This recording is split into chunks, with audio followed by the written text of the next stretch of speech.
Bismillahirrahmanirrahim. Assalamualaikum warahmatullahi wabarakatuh. Puji syukur kita panjatkan kehadirat Allah Subhanahu wa Ta'ala, karena pada hari ini kita masih diberikan nikmat sehat walafiat sehingga dapat beraktivitas sebagaimana biasanya. Salawat serta salam mudah-mudahan tetap tercurah kepada junjungan kita Nabi besar Muhammad SAW, kepada para sahabatnya, kepada para pengikutnya, dan mudah-mudahan kita selaku umatnya mendapatkan syafaat dari Nabi Muhammad SAW. Amin ya rabbal alamin. Perkenalkan, nama Ibu Rina Munawati, mengajar mata pelajaran pendidikan kewarganegaraan di SMA Negeri 25 Kabupaten Tangerang.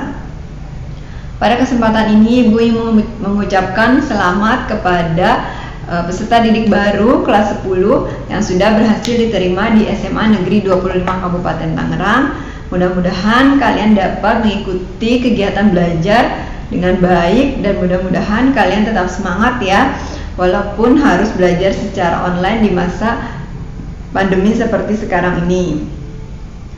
Nah, hari ini kita akan membahas salah satu materi pengenalan lingkungan sekolah, yaitu pembinaan akhlak dan karakter. Apa itu akhlak dan apa itu karakter? Bagaimana sih akhlak atau karakter yang harus dimiliki oleh peserta didik? Nah, kita akan membahas pada materi hari ini ya. Seperti yang kita tahu bahwa pendidikan nasional itu kan menekankan kepada 3 aspek ya. Yang pertama adalah aspek pengetahuan atau knowledge. Yang kedua aspek keterampilan atau skill, dan yang ketiga aspek sikap atau attitude.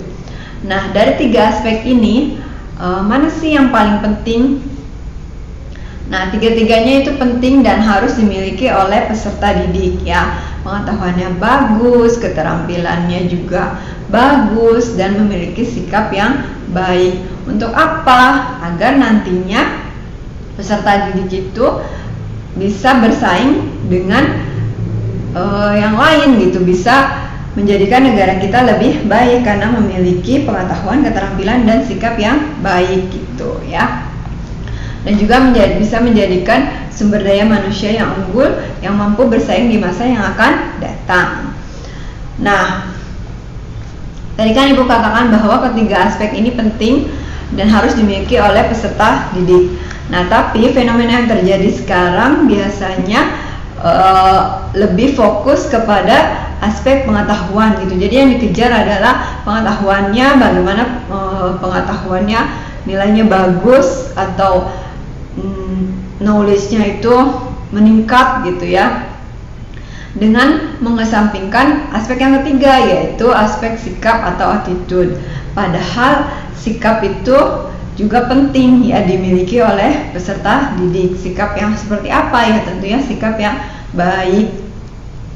Nah, kadang-kadang kita berpikir bahwa ada salah satu siswa misalkan dia pinter gitu, dia nilainya bagus, pengetahuannya bagus, tapi sangat disayangkan sikapnya kurang bagus gitu ya. Ya, tapi tetap aja dia mendapat nilai yang bagus karena tadi aspek pengetahuan atau kemampuannya di knowledge-nya itu bagus.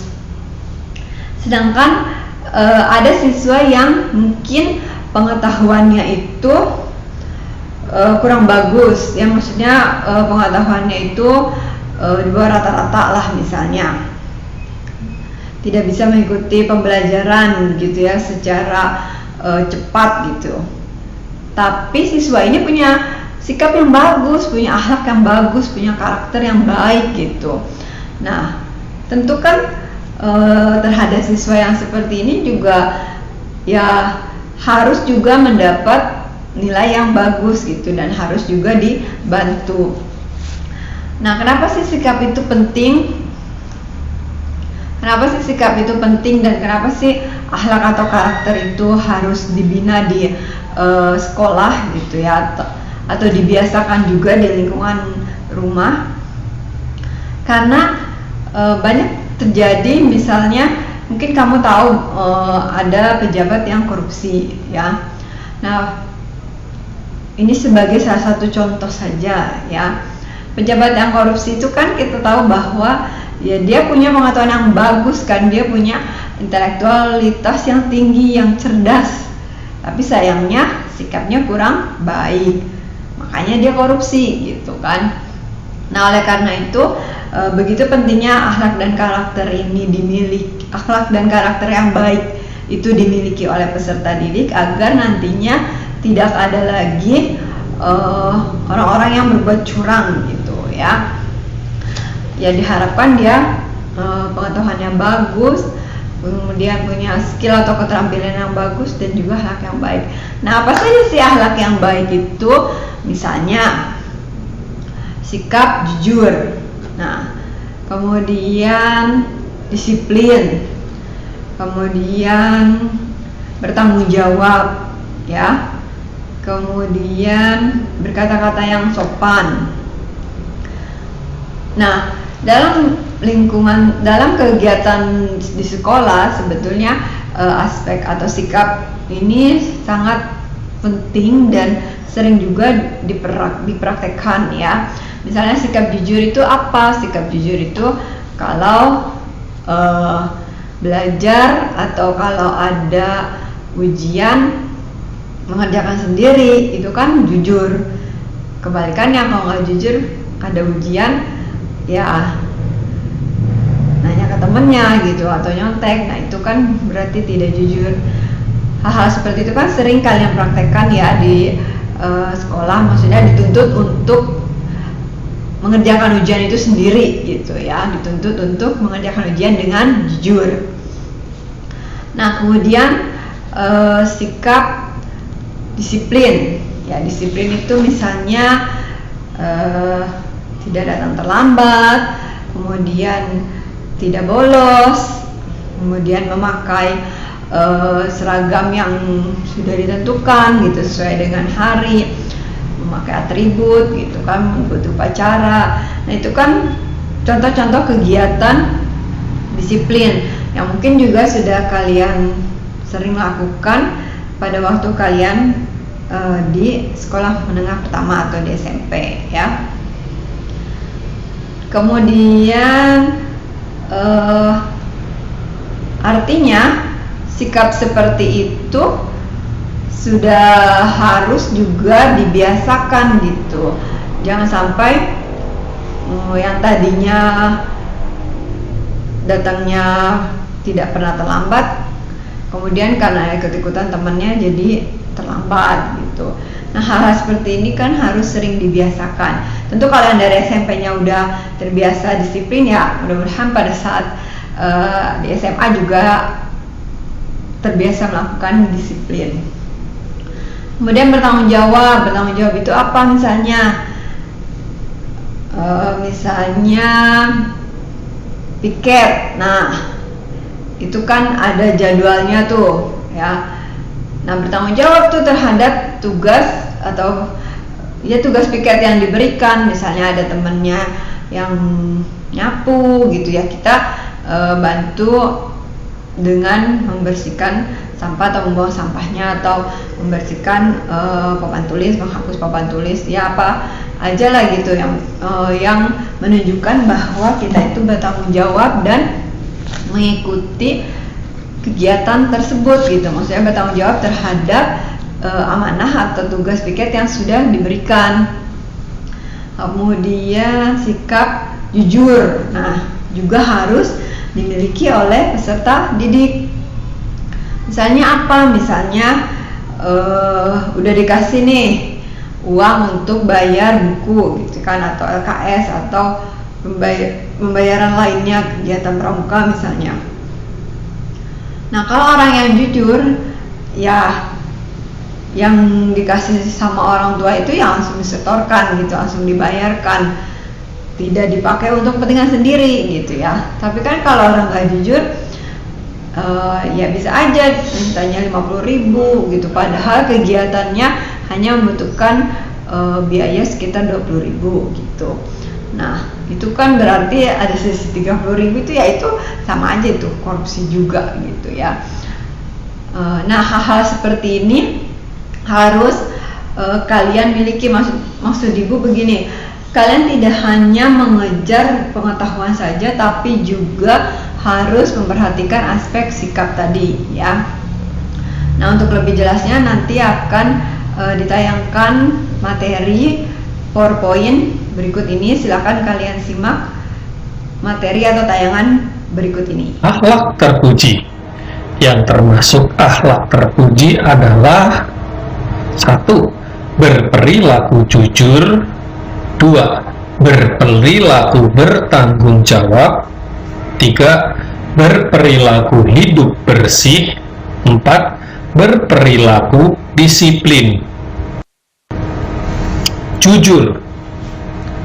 Orang yang jujur berkata dan berbuat sesuai kenyataan. Anak yang berperilaku jujur selalu berkata benar.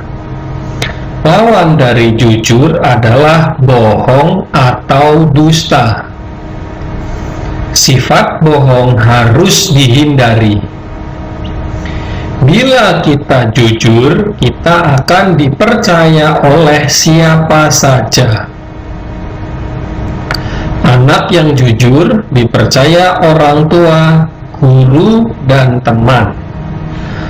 Orang yang jujur akan untung. Orang yang tidak jujur akan rugi. Allah mencintai orang yang jujur.